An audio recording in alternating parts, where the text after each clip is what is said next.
ಗೃಹದನ್ city index company police commissioner ಮತ್ತು DC ತನಿಖೆ ಪ್ರಾರಂಭ. ನಮಸ್ಕಾರ, ವರ್ಷ ನ್ಯೂಸ್ 24/7ಗೆ ಸ್ವಾಗತ. ನಾನು ರಿಚಾ ವಿವಿ. ಕಂಪನಿಗಳ ವಿರುದ್ಧ ಹೂಡಿಕೆದಾರರಿಂದ ವಂಚನೆ ದೂರು ಬಂದ ಹಿನ್ನೆಲೆಯಲ್ಲಿ ತನಿಖೆ ಶುರುವಾಗಿದೆ. ಪೊಲೀಸ್ ಕಮಿಷನರ್ ಆಫೀಸ್, ಇಒಡಬ್ಲ್ಯೂ, ಆರ್ಥಿಕ ಅಪರಾಧ ವಿಭಾಗ, ಜಿಲ್ಲಾಧಿಕಾರಿ ಡಿಸಿ ಆಫೀಸ್, ವಾಣಿಜ್ಯ ತೆರಿಗೆ ಇಲಾಖೆ, ಗೃಹ ಸಾಲ, ಹೆಚ್ಚಿನ ರಿಟರ್ನ್ಸ್ ಕೊಡ್ತೀವಿ ಅಂತ ಹೇಳಿ ಸಾರ್ವಜನಿಕರಿಂದ ಹಣ ಸಂಗ್ರಹಿಸಿ ವಂಚನೆ ಮಾಡಿದ್ದಾರೆ ಅನ್ನುವುದು ಮುಖ್ಯ ಆರೋಪ. ಕಂಪನಿಯ ಬ್ಯಾಂಕ್ ಖಾತೆ, ಆಫೀಸ್ ದಾಖಲೆ, ಡೈರೆಕ್ಟರ್ಗಳ ವಿವರ ಮತ್ತು ಹಣ ಹೂಡಿರುವ ಹೇಳಿಕೆ ಪಡೆಯುವ ಕೆಲಸ ನಡೀತಿದೆ. ಹಾಗೂ ನಿಮ್ಮ ಹತ್ತಿರದ ಪೊಲೀಸ್ ಠಾಣೆ ಅಥವಾ ನಗರ ಪೊಲೀಸ್ ಕಮಿಷನರ್ ಕಚೇರಿ, ಇಒಡಬ್ಲ್ಯೂಗೆ ಎಲ್ಲ ರಸೀದಿ, ಒಪ್ಪಂದದ ಜೆರಾಕ್ಸ್ ಜೊತೆ ದೂರು ನೀಡಿ. ಹಾಗೂ ತನಿಖೆ ನಡೆಯುತ್ತಿರುವುದರಿಂದ ಅಧಿಕೃತ ಮಾಹಿತಿ ಮಾತ್ರ ನಂಬಿ. ಯಾರಾದರೂ ಕೇಸ್ ಮುಗಿಸ್ತೀವಿ, ಹಣ ವಾಪಸ್ ಕೊಡಿಸ್ತೀವಿ ಅಂತ ಹೆಚ್ಚುವರಿ ಹಣ ಕೇಳಿದ್ರೆ ಮೋಸ ಹೋಗಬೇಡಿ. ಏನು ನಮ್ಮ ಸ್ಕ್ಯಾಮ್ ಸೆಲ್ಗೆ ರಿಪೋರ್ಟ್ಸ್ ಬಂದಿದ್ದಾವೆ,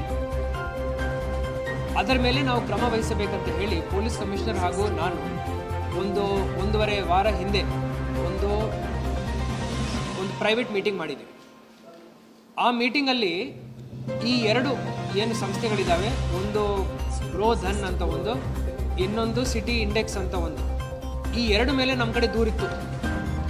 ಈ ದೂರ ಮೇಲೆ ನಾವು ಆ್ಯಕ್ಟ್ ಮಾಡಬೇಕಂತ ಹೇಳಿ ನಮ್ಮ ಸಿಸ್ಟಮ್ಸ್ನು ರೆಡಿ ಮಾಡ್ಕೊಂಡಿದ್ವಿ. ನಾವು ಯಾವಾಗ ರೆಡಿ ಆಗಿದ್ದೀವೋ ಆವಾಗ ನಾನು ಆರ್ಡರ್ ಇಶ್ಯೂ ಮಾಡಿದ್ದೀನಿ. ಮರು ದಿವಸ AC ಹೋಗಿ ಉಪವಿಭಾಗಾಧಿಕಾರಿ ಹೋಗಿ ಅಲ್ಲಿ ರೇಡ್ ಮಾಡಿದ್ದಾರೆ. ಅದರಲ್ಲಿ ಗ್ರೋಧನ್ದು ಏನಿದೆ ಭಾಳ ಸ್ಟ್ರೇಟ್ ಫಾರ್ವರ್ಡ್ ಇತ್ತು. ಆ ಡಾಕ್ಯುಮೆಂಟ್ಸ್ ಎಲ್ಲ ಅವರು ನಮಗೆ ರಿಪೋರ್ಟ್ ಸಬ್ಮಿಟ್ ಮಾಡಿದ್ದಾರೆ. ನಾನು 1 ತಾಸು ಒಳಗಡೆ ಆ ಎಂಟೈರ್ ರಿಪೋರ್ಟ್ನು ಅಪರ ಮುಖ್ಯ ಕಾರ್ಯದರ್ಶಿ ಕಂದಾಯ ಇಲಾಖೆಯವರಿಗೆ ಫಾರ್ವರ್ಡ್ ಮಾಡಿಬಿಟ್ಟಿದ್ದೆ. ಸಿಟಿ ಇಂಡೆಕ್ಸ್ ಅವರು ಒಂದು ಕಂಪಲ್ಸರಿಲಿ ಕನ್ವರ್ಟಬಲ್ ಡಿಬೆಂಚರ್ ರೂಪದಲ್ಲಿ ಅವರು ಒಂದು ವ್ಯವಸ್ಥೆಯನ್ನು ನಡೆಸ್ತಾ ಇದ್ದಾರೆ. ನಾವು ಟೆಕ್ನಿಕ್ಯಾಲಿಟೀಸ್ನ ಅರ್ಥ ಮಾಡ್ಕೊಳ್ತಾ ಇದ್ದೀವಿ. ನಾನು AC ಅವರಿಗೆ ಏನು ಹೇಳಿದ್ದೀನಿ ಅಂದರೆ, ಬರೇ ತುರ್ತಾಗಿ ನೀವು ರಿಪೋರ್ಟ್ ಕೊಡೋ ಅವಶ್ಯಕತೆ ಇಲ್ಲ, ನಿಮಗೆಲ್ಲ ಮಾಹಿತಿ ಸಿಕ್ಕಿದೆ. ಈಗ ಕಂಪನೀಸ್ ಆ್ಯಕ್ಟಲ್ಲಿ ರಿಜಿಸ್ಟ್ರಾರ್ ಆಫ್ ಕಂಪನೀಸಲ್ಲಿ ROCನಲ್ಲಿ ಅವರ ರಿಜಿಸ್ಟ್ರೇಷನ್ ಆಗಿದೆಯಾ, ಇದೇನು ಡಿಬೆಂಚರ್ ಕೊಟ್ಟಿದ್ದಾರೆ ಇದರದ್ದು ಡಾಕ್ಯುಮೆಂಟೇಷನ್ ಅಲ್ಲಿ ಇದೆಯಾ, ಬರೀ ಪೇಪರಲ್ಲಿ ಡಿಬೆಂಚರ್ ಅಂತ ಬರೆದಿದ್ದಾರಾ, ಪ್ರತಿ ಒಂದು ಡಾಕ್ಯುಮೆಂಟ್ ಮೇಲೆ ಅವ್ರದ್ದು ಸಿನ್ ನಂಬರ್ ಇದೆಯಾ ಇಲ್ಲ, ಕಾರ್ಪೊರೇಟ್ ಐಡೆಂಟಿಟಿ ನಂಬರ್ ಇದೆಯಾ ಇಲ್ಲ, ಎಲ್ಲ ರೂಲ್ಸ್ ಫಾಲೋ ಮಾಡ್ತಾ ಇದ್ದಾರೆ ಇಲ್ಲ, ಬರೀ ಸೆಬಿ ಹಾಗೂ RBI ಗೈಡ್ಲೈನ್ಸೇ ಅಲ್ಲ, ಎಲ್ಲ ರೂಲ್ಸ್ ಅವರು ಫಾಲೋ ಮಾಡಿ ನಿಯಮಾನುಸಾರ ಅವರು ಆ ದುಡ್ಡನ್ನು ಕಲೆಕ್ಟ್ ಮಾಡಿ ಡಿಬೆಂಚರ್ ಏನೋ ಅಲ್ಲ ಅಂತ ನಾನು ವೆರಿಫೈ ಮಾಡಲಿಕ್ಕೆ ಅವರಿಗೆ ಹೇಳಿದ್ದೀನಿ. ಸ್ಯಾಟರ್ಡೇ ಒಳಗಡೆ ಅವರ ರಿಪೋರ್ಟ್ನು ಫೈನಲ್ ಮಾಡಿ ಕೊಡ್ತಾರೆ.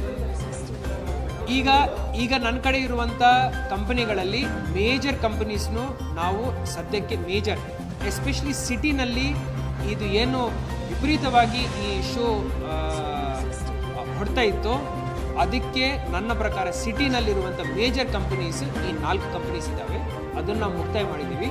ಅದಾದ ನಂತರ ಈಗ ರೂರಲ್ ಏರಿಯಾಸ್ದಲ್ಲಿ ನಾವು ಫೋಕಸ್ ಮಾಡ್ತಾ ಇದ್ದೀವಿ. ರೂರಲ್ ಏರಿಯಾನಲ್ಲಿಯೂ ಇದ್ದಾವೆ ಆ ಕಂಪನೀಸ್. ನನ್ನ ಕಡೆ ಒಂದು ಲಿಸ್ಟ್ ಇದೆ, ನಾನು ಬಹಿರಂಗ ಮಾಡಲ್ಲ, ಬಟ್ ಅವರ ಮೇಲೆ ನಾವು ಹಂತವಾಗಿ ಕ್ರಮ ವಹಿಸ್ತೀವಿ. ತಮ್ಮ ಮುಖಾಂತರ ಎಲ್ಲ ತಾಲೂಕುಗಳಲ್ಲಿದೆ ನನ್ನ ಕಡೆ ಲಿಸ್ಟ್.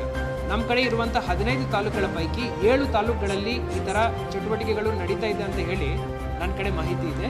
ಅವರ ಮೇಲೇನು ನಾನು ನಿಮಗೆ ಭರವಸೆ ನೀಡ್ತಾ ಇದ್ದೀನಿ, ಅವರ ಮೇಲೇನು ನಾವು ಕ್ರಮ ವಹಿಸ್ತೀವಿ. ಸರ್, ಈಗ ಸಿಟಿ ಇಂಡೆಕ್ಸ್ ಅಲ್ಲಿ 3% ಕೊಡ್ತಾ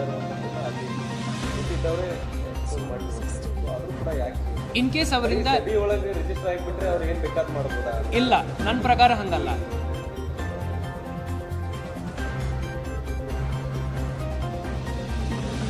ನಾವು ಒಂದು ಕೇಸ್ ಬಿಲ್ಡ್ ಮಾಡುವಾಗ ಬಹಳ ಟೈಟ್ ಕೇಸ್ ಬಿಲ್ಡ್ ಮಾಡಬೇಕು, ಇಲ್ಲ ಅಂದರೆ ಬರೀ ಕಾಟಾಚಾರಕ್ಕೆ ಮಾಡಿದೀವಂತ ಹೇಳಿ ಅನಿಸುತ್ತೆ. ಈ ಒಂದು ಕೇಸ್, ಸಿಟಿ ಇಂಡೆಕ್ಸ್ ಕೇಸಲ್ಲಿ ನಾವು ಭಾಳ ಎಕ್ಸ್ಪರ್ಟ್ ಒಪಿನಿಯನ್ ತಗೊಳ್ತಾ ಇದ್ದೀವಿ.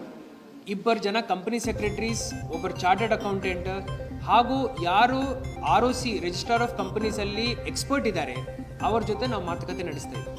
ನಾನು ತಮಗೆ ಭರವಸೆ ನೀಡ್ತಾ ಇದ್ದೀನಿ, ಇವತ್ತು ಫ್ರೈಡೇ, ನಾಳೆ ಸ್ಯಾಟರ್ಡೆ, ಮಂಡೇ ಒಳಗಡೆ ನನ್ನ ರಿಪೋರ್ಟ್ ಗೌರ್ಮೆಂಟ್ಗೆ ನಾನು ಮುಟ್ಟಿಸ್ಬಿಡ್ತೀನಿ. AC ಅವರ ರಿಪೋರ್ಟ್ ಬಂದ ನಂತರ ನಾನು ಅದರ ಮೇಲೆ ಕಮೆಂಟ್ ಮಾಡಲಿಕ್ಕೆ ಆಗುತ್ತೆ. ಗ್ರೋಧಂದು ನನಗೆ AC ಅವರ ರಿಪೋರ್ಟ್ ಬಂದಿದೆ, ಸಿಟಿ ಇಂಡೆಕ್ಸ್ದು ಇನ್ನೂ ಬಂದಿಲ್ಲ. ಅವರ ಕಡೆ ರಿಪೋರ್ಟ್ ರೆಡಿ ಇದೆ. ನಾನೇ ಒಂದು 3-4 ಪ್ರಶ್ನೆ ಇನ್ನೂ ನ್ಯೂನತೆಗಳು ಚೆಕ್ ಮಾಡಬೇಕಂತ ಹೇಳಿದ್ದೀನಿ. ಅದನ್ನು ಅವ್ರು ಕ್ರಾಸ್ ವೆರಿಫೈ ಮಾಡ್ಕೊಳ್ತಾ ಇದ್ದಾರೆ. ಬಹಳ ಶೀಘ್ರದಲ್ಲಿ ನಾನು ತಮಗೆ ಪೂರ್ತಿ ರೂಪದ ತಿಳುವಳಿಕೆಯನ್ನು ಕೊಡ್ತೀನಿ. Thank you.